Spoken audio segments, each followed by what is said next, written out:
Halo Bapak Ibu guru hebat, perkenalkan saya Rati Angkotasan, saya guru matematika di SMP Negeri 20 Ambon.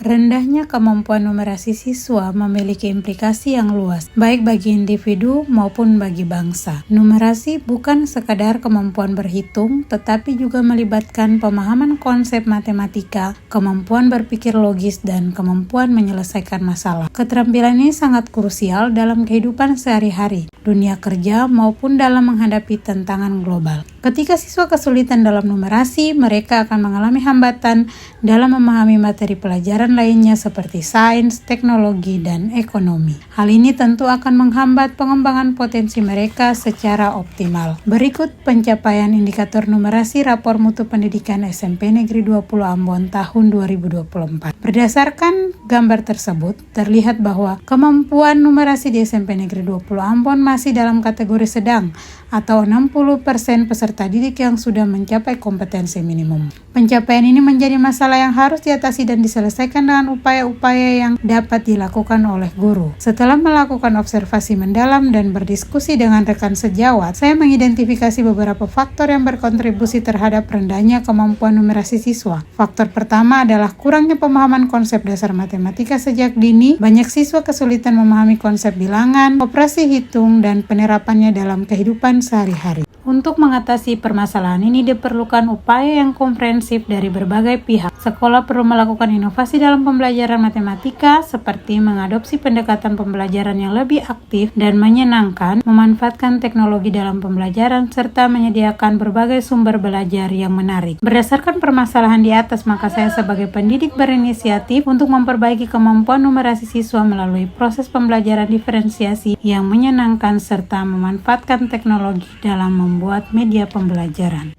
Dalam mewujudkan tujuan meningkatkan kemampuan numerasi di sekolah saya menemui beberapa tantangan. Di antaranya, kemampuan konsep dasar matematika siswa sangat mempengaruhi kecepatan proses pembelajaran. Kemudian, kreativitas guru dalam membuat dan menyiapkan media pembelajaran, penguasaan guru dalam pemanfaatan teknologi, metode pembelajaran yang bervariatif, serta waktu dan biaya dalam mempersiapkan media pembelajaran. Aksi yang dilakukan dengan judul PDC Sule diserba komikal. Perbaikan kemampuan numerasi siswa dengan pembelajaran diferensiasi dilakukan dengan beberapa tahapan. Yang pertama, persiapan. Menyiapkan media pembelajaran yaitu papan level sirkuit balapan. Papan ini memuat foto peserta didik sebagai identitas mereka, miniatur mobil yang dipilih siswa, serta tingkatan level sebagai capaian mereka. Sirkuit balapan juga diharapkan dapat memotivasi siswa dalam melakukan kemajuan terhadap dirinya sendiri. Papan level sirkuit balapan ini mewujudkan tujuan dari pembelajaran berdiferensiasi, yaitu untuk menciptakan kesetaraan belajar bagi semua siswa dan menjembatani kesenjangan belajar antara yang berprestasi dengan yang tidak berprestasi. Kedua, menyiapkan sumber belajar dalam bentuk komik. Menurut pengalaman pribadi, ketika dalam proses pembelajaran, siswa akan lebih paham jika kita bawakan masalah abstrak seperti 2 tambah 3 ke dalam bentuk pernyataan sehari-hari. Contohnya, 2 kelereng ditambah 3 kelereng, berapa hasilnya? Siswa akan lebih mudah diberi contoh menggunakan kehidupan sehari-hari dibandingkan dengan konsep matematika yang abstrak. Sumber belajar komik menjadi salah satu inisiatif lain dalam menciptakan pembelajaran yang menyenangkan dan berpihak pada murid. Dalam menyiapkan sumber belajar ini, ada 2 platform yang digunakan, yaitu Canva dan Gemini AI. Penggunaan Canva dalam menyiapkan strip komik, sedangkan Gemini AI digunakan untuk gambaran panel serta percakapan dalam komik. Selanjutnya, menyiapkan soal per level berdasarkan tingkat kesukaran. Pada topik yang dipilih dalam praktik baik ini adalah konsep dasar matematika, sehingga dimulai dari level terendah yaitu operasi bilangan bulat.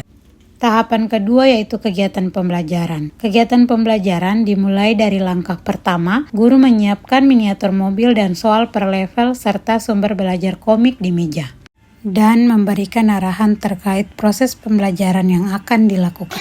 Langkah kedua, guru dan siswa melakukan ice breaking.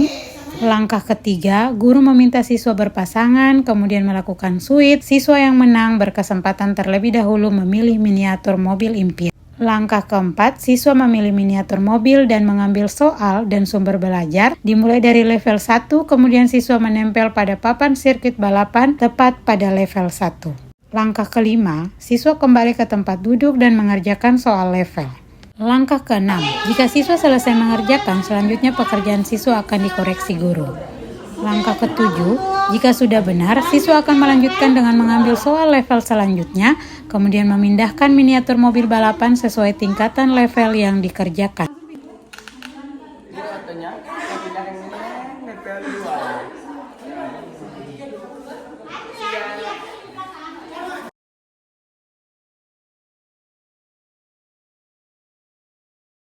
Langkah ke-8, jika masih ada kesalahan, maka guru akan menjelaskan dan memberikan penguatan untuk siswa, dapat memperbaiki serta mengatasi kesulitan yang dialami siswa tersebut.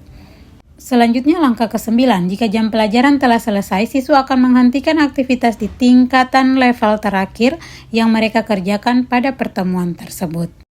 Langkah ke-10, aktivitas ini akan dilanjutkan pada pertemuan selanjutnya, dimulai dengan level terakhir yang siswa kerjakan pada pertemuan sebelumnya. Selanjutnya, aktivitas pembelajaran dilakukan seperti pada langkah 1-9 dan akan berulang hingga tingkatan level selesai. Jika tingkatan level selesai, guru dapat membuat soal dan sumber belajar dengan topik baru atau topik lanjutan yang menjadi subindikator numerasi dalam rapor mutu pendidikan.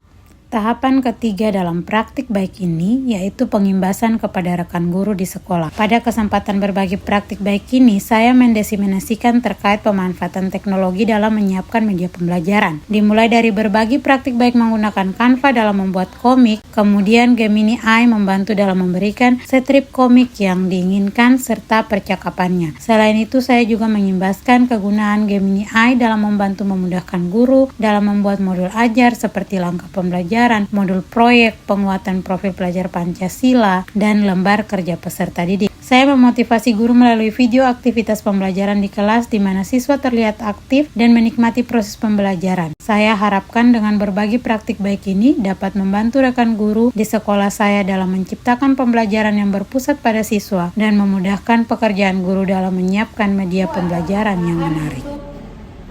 Pembelajaran Bapak Ibu selanjutnya. Ini itu saja. Terima kasih Bapak Ibu untuk kesempatannya. Terima kasih. Ya, baik, dari pengimbasan praktik baik dari Ibu Rati itu bisa berdampak bagi kami guru-guru dari pemanfaatan media belajar. Kami juga bisa menggunakan aplikasi Gemini AI sama Canva untuk membantu dalam proses mengajar di sekolah. Pendapat saya tentang pembelajaran yang dihadirkan oleh Ibu Rati sangat kreatif dan sangat inovatif, terutama mengembangkan kemampuan siswa dalam bernalar kritis Ibu. Contohnya Ibu Rati menghadirkan papan ini supaya anak-anak lebih giat belajar dengan Ibu Rati menghadirkan sirkuit balap dengan berbagai mobil yang tersedia dari masing-masing anak-anak murid itu. Pembelajaran yang menggabungkan unsur permainan dan teknologi telah memberikan dampak yang positif bagi siswa. Dengan adanya level kemampuan yang disesuaikan, setiap siswa merasa tertantang dan termotivasi untuk terus belajar. Hal ini menunjukkan bahwa pembelajaran tidak harus selalu membosankan, melainkan dapat dikemas dengan cara yang menyenangkan dan interaktif. Salam dan bahagia.